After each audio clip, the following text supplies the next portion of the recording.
సరే ఏపీ బీజేపీలో పరిశ్రమలు పాత కొత్త ఇది శరామామూలుగా వచ్చేవేనా?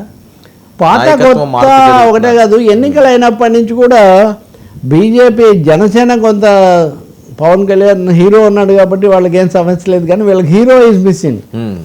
పురంధేశ్వరి గారి స్థానంలో కొత్త అధ్యక్షులు రావడం తప్పనిసరి అని వాళ్ళు ఎప్పటి నుంచో అది ఆ మైండ్ సెట్తో ఎదురు చూస్తున్నారు, ఎవరు వస్తారని. అదిగో వచ్చాడంటే ఎవరు రావట్లేదు. ఇంతలోపల ఏమైంది, నడ్డా స్థానంలో ఎవరిని పెట్టాలనేది కేంద్రంలో దోళ్ళ. ఇప్పుడు ఏమన్నారు, యుద్ధం ఇవన్నీ వచ్చి టెన్షన్గా ఉంది కేంద్రంలో, కాబట్టి ఇది సెటిల్ అయ్యే వరకు నడ్డా ప్లేస్లో ఇంకొకరు వచ్చేట్టుగా లేరు.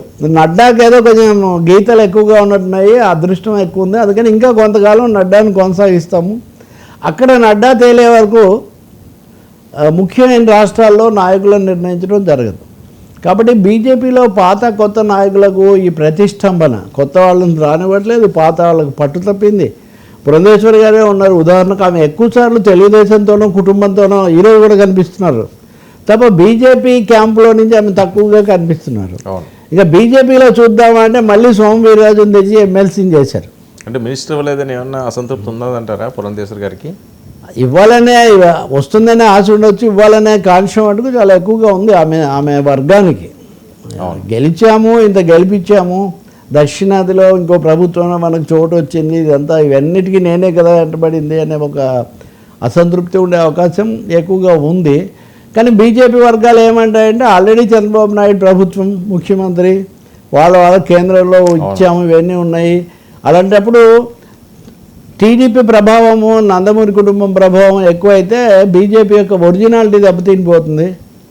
కాబట్టి ఎవరైనా సంఘ పరివార నేపథ్యం ఉన్న వాళ్ళకి ఇవ్వాలి. అందుకనే సుజనా చౌదరి లాంటి వాళ్ళకి కూడా ఇవ్వట్లేదు.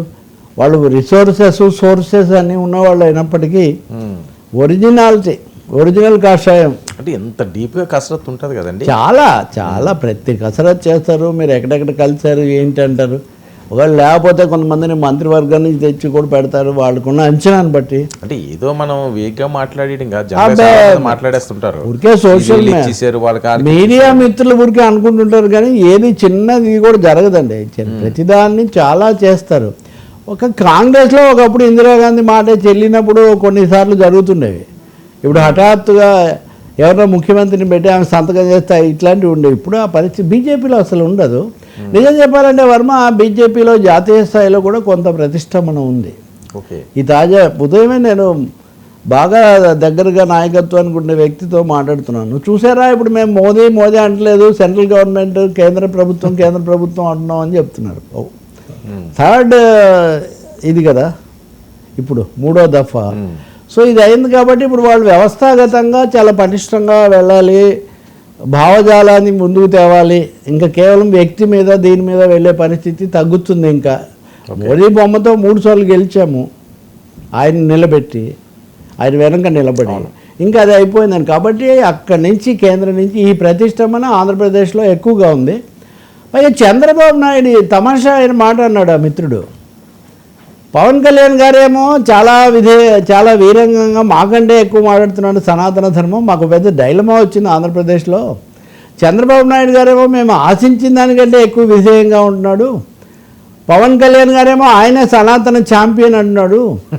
ఈ ఇద్దరి మధ్యలో ఒరిజినల్ బీజేపీ వాళ్ళు మా ప్లేస్ ఎక్కడో మాకు తెలియట్లేదు. వాళ్ళిద్దరూ మమ్మల్ని మించి మా నాయకత్వానికి దగ్గరగా మసలుతుంటే ఇది వాళ్ళకున్న ప్రతిష్టంభనానండి, స్తంభనానండి. ఇది నిజమే, వాస్తవమే. కానీ తేలదు. ఇది నడ్డాకు వారసుడు తేలితే కానీ తేలదు.